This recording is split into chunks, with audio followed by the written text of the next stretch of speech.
Hello and welcome back to the NBA DFS Slate Breakdown for Friday, December 15th.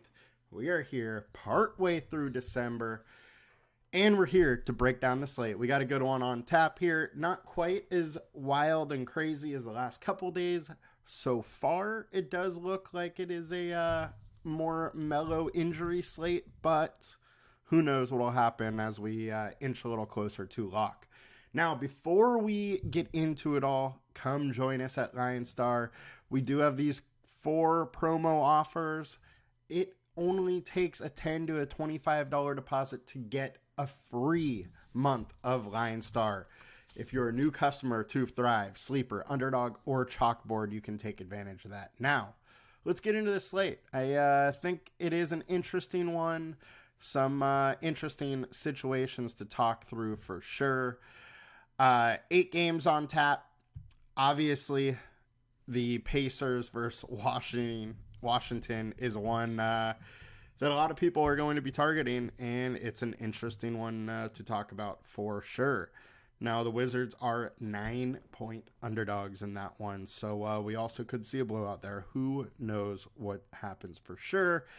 And then one thing that I did want to bring up here is 76ers actually have an implied total of 125, so that matches Washington there, but they are big time favorites, so there is a fairly good potential for garbage time in that game. All right, now let's get into the slate. Let's get over to point guard. Highest owned point guards on FanDuel: Tyrese Halliburton, Dennis Schroeder, and Trae Young. Look, it's hard to not like Halliburton on this slate. The one thing that I gotta say is he's 11K. So he is pretty much, we want his ceiling, or he's really not going to give you enough. It is one or the other. Not really much in between right now. And if you look at what he's done, he's either 60 and above, or he's pretty much in the 40s. 40s get you crushed tonight. You need that 60 plus. Now, it is a very good game for him. High paced in what is actually a pace down spot, but everything's a pace down spot for the Pacers.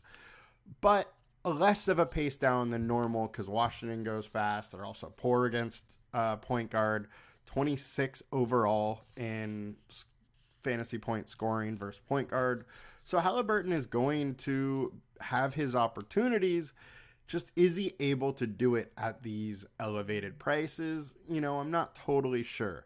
I really would love his price to be back down in the lower 10s or high 9s like it was earlier this season. So I do like Halliburton. I'm going to get to some of them, but if he really is coming in 30+% owned, I might pivot off him a little bit just because I think that is a bit high. You really do need a ceiling outcome at his prices for him to pay off. Look, Schroeder is a guy we've been going to a lot. I don't mind it. It is a decent matchup here. It is a pace-up spot for Toronto. High-scoring game. Should be a closer game. But 6.6K is starting to get to that point where I'm not as interested in him. I will probably have a little bit. Just might not match the field on that. Trae Young. I'm very interested in Trae Young. He is in a good spot versus Toronto. Has, a legit ceiling when he's really got it going. And he definitely had it going last game versus Toronto. Can he match that? Probably not, putting up 63 again.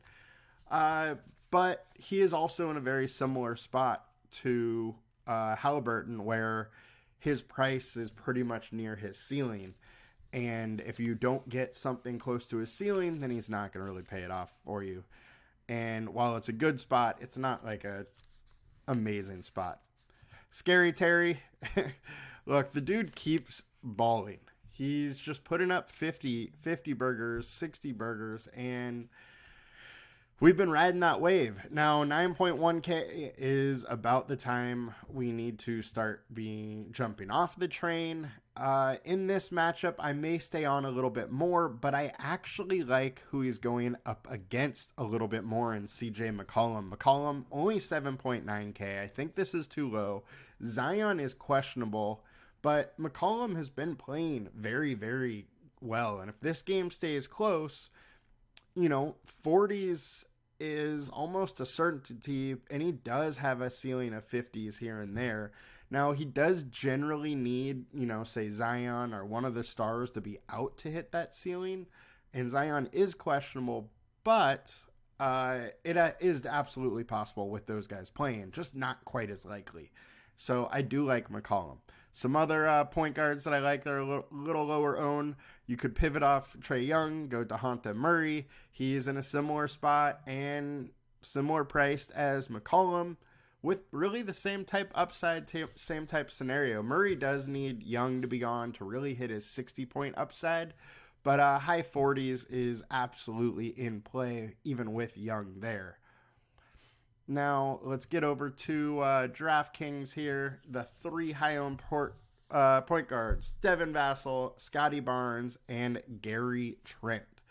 I definitely like Scotty Barnes in this situation. He has been balling all year in a pace-up spot versus Atlanta where he can totally succeed against them. So I do like him. He did well versus him earlier this year, did well versus them last year, and when you have a team that, their total is usually around 230, and now their total's up to 240 in a tight game, you got to be a little bit interested.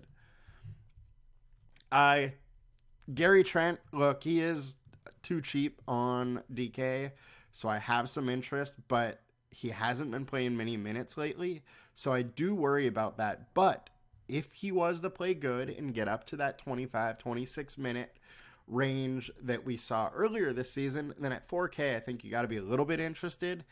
It's a situation where if he gets those extra minutes, 6x, there's a good chance at it. That 7, 8x is probably doubtful, but, on a slate like today where there's not a ton of value, maybe that works. And Vassell, I don't mind, just don't love it. He's solid, player, but upside I think is a little capped with everybody in the lineup active and Pop actually playing everybody. Point guard. Oh, I forgot. All right, here we go. So point guard for today's slate, we got Fred VanVleet on the very top here, and he's been playing a ton of minutes. I don't mind going there. The issue with this game, 212 total. So, that total is 48 points lower than Indy, Washington, and outside of this Orlando-Boston game, 20 points lower than pretty much everything else on the slate. So for that reason, it is hard to go to it. However, VanVleet at least is playing almost 40 points or 40 minutes a night. So there is some intrigue there. I think his price is a little bit high, but he does have a nice ceiling when he gets it rolling. And Memphis hasn't been good versus the point guard ever since Marcus Smart was out. Jalen Suggs, I don't love the spot for him. Look, Markelle Fultz might be coming back, and if that is the case, then I think Orlando guards are probably all priced a little bit too high. He likely is around 28, 26 minutes, and I just don't really see him paying off that salary if that's the case. Trae Young, we talked about him. Schroeder, we talked about him. Vessel, we talked about him. Fine with them all. Drew, I got to talk about all of the Boston players here. They don't have big men. Jaylen Brown's questionable. Porzingis is doubtful. So some of these other guys are going to have to step up and play. And if Jaylen Brown is out, it's a huge boost to Drew and White and Tatum. So I am expecting that Porzingis is out. So it is already a little bit of a boost. So I'm intrigued. I just think his price is a little higher than I really want to pay. Russell's kind of similar. I think his price is just a little too high compared to what I want to play. Decent spot, though. Tyus Jones, amazing spot. He's just so inconsistent, it's hard to trust. Shooting guard. FanDuel, highest owned. We got Vassell. We got Mathurin. We got OG and Buddy Hield. I like Vassell a little bit. I like him a little more on FanDuel where you need to play more shooting guards. But simply put is I just don't know how much of a ceiling he has. Benedict Mathurin. Obviously, it is a game environment that we absolutely love. He has a huge ceiling when he really gets it rolling. It's just he is coming off the bench. How many minutes is he going to play is a question. And at high ownership, I have a little bit more of an issue going there than I would at low ownership. OG Anunoby, he's fine. Buddy Hield, very similar spot to Mathurin. It's whatever of the two of them are hot are going to be the ones you want to play, the ones that will get the extra minutes. Talked about Scary Terry. Herbert Jones. Look, this is a very good game environment for the Pelicans. I'm probably really not going to play too much Jones unless Zion is out. If Zion's out, then I think he becomes much more interesting. But at this point, we don't really know what's going to happen with that, and he is questionable. We will, however, know before the game starts, which is good. Murray, we talked about. McCollum, we talked about. And we will get over to DraftKings. High-owned shooting guards on DraftKings. Vassell, Trent, and Brandon Miller. Brandon Miller is somebody I'm interested in today. Look, his price does keep creeping up, but he's being consistent in the 30s, and that's what you like. And with their injury situations, it's a little interesting. So PJ Washington is questionable. Mark Williams is doubtful. So I'm already not expecting Williams to play. PJ Washington got hurt last game, didn't come back in. So I haven't, heard any news, but my reaction to knowing that is that he's likely out tonight. And it's just going to mean more minutes for Brandon Miller. And they might as well see what they got in the young gun and let him play. And, we'll see where that goes. But I am seeing that he does have a little bit of a ceiling. And at 6K, I'm still a little bit in, but that price is starting to get a little up there for me. And over to shooting guard matchups. Derek White, we talked about the Boston situation. White could look real nice if Brown is out. Bradley Beal is interesting. Melton is there. Ingram will be a lot more interesting if Zion is out. One of the things we did talk about yesterday is Ingram gets hurt the most by Zion. He gets the biggest usage bump with Zion being out. Cunningham is slightly interesting. If the Pistons have any hope in it not being a complete blowout, it's likely because of Cade or Bojan getting hot. And small forward, we got Denny, we got Mathurin, and Aaron Naismith. I don't mind Denny. I do think his price is just getting up there a little bit. He can fill the stat sheet up with rebounds, assists, blocks, rebounds. And if he's scoring, that's when his kind of ceiling games get there. Will he be scoring today? Maybe. This is a game environment that likely benefits him quite a bit. And it's the rare pace-up spot for the Wizards. So I do kind of like the spot for him. Aaron Naismith. Minutes are a question, but he is super cheap. And this is a way to get to this game environment for cheap with a little bit of upside. He does have that 28, 30-point upside at his price. So slightly intrigued there. Scotty Barnes, we talked about, we like. Look, I got to put in a little bit of LeBron here. He does have a questionable tag, so do pay attention to injuries. We also have Anthony Davis, who's questionable, so pay attention to what's going on here. LeBron did miss last game. If he misses again, then Anthony Davis would look a little bit better, as well as, Russell and Reeves and the whole crew. Kuzma. I really like Kuzma again. Look, I think that 8K, 8.3K in this game environment with his ceiling is just a little bit too low. And if not many people are going there, I am raising my hand and first in line to go there in that game environment. Tobias, look, they have the third highest team total. There's going to be points scored. The issue is going to be, can Tobias or Embiid or Maxey or Melton, can they get it done in 3+ quarters?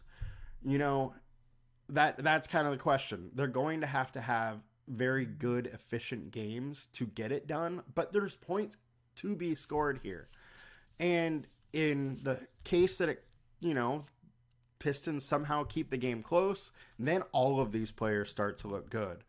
It's just how you look at that game environment. Now, Detroit got blown out last game, and now it's in Philadelphia, so it's probably not too much easier on them and more likely to be a blowout.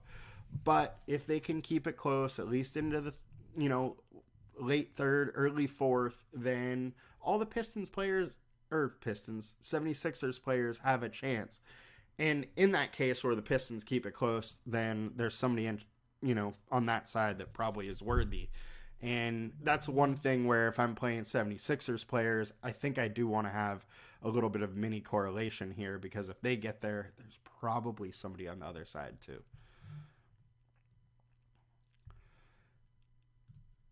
And small forward on DK, Keldon Johnson, Terry Eason, and Scotty Barnes. We got to talk about Terry here. Terry's been absolutely crushing the last 2 days.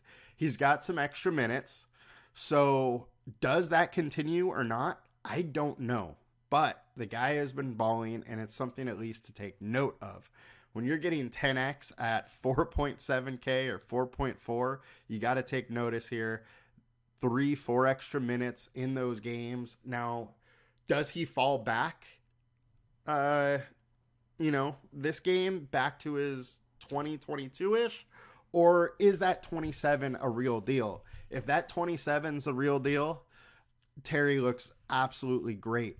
If it's not, then he's probably going a little high owned. And that's kind of a situation you need to look at the situation and figure out what you want to do on your own. But that's kind of the scenario that is at play, and where projections in the industry could be kind of fragile today, because his minutes are in doubt for sure.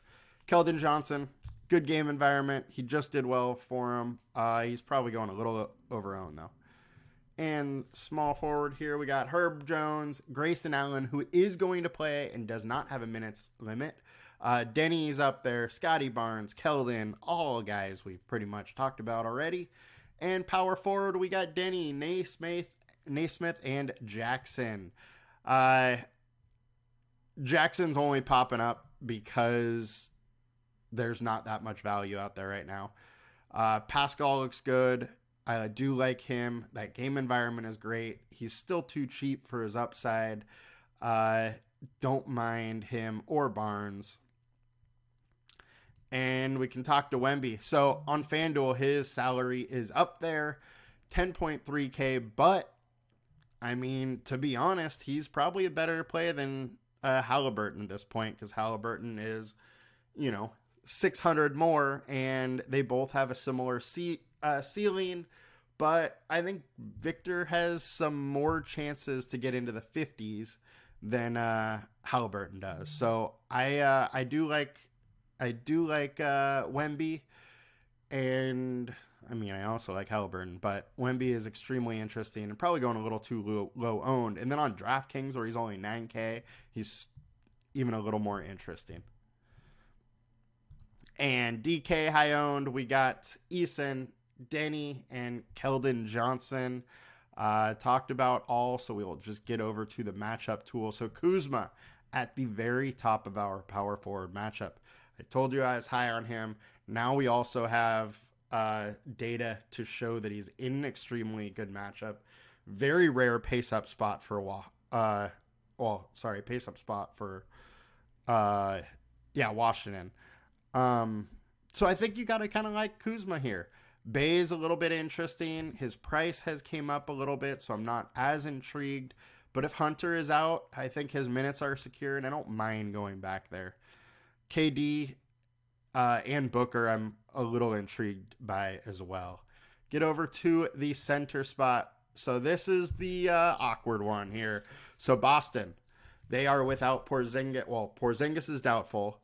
Cornette is out, and Horford is out. So we don't know what Boston is going to do for their center position, and their game is at 4:30, so we may not know until right before lock what happens here.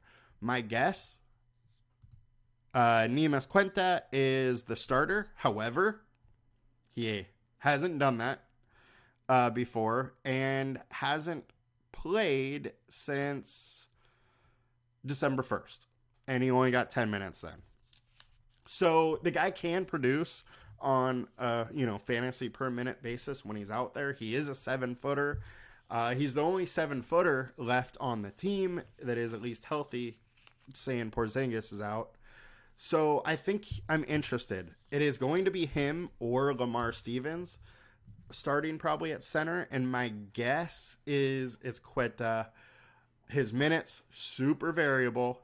I think if you put him at 22, 24, that's likely. He looks good at that amount of minutes, but, may not see any more pluses. Now, I do like him more than I do like Lamar Stevens. Lamar Stevens, more like 0.75 fantasy per minute guy, solid defense, not going to give you much on offense, but super cheap.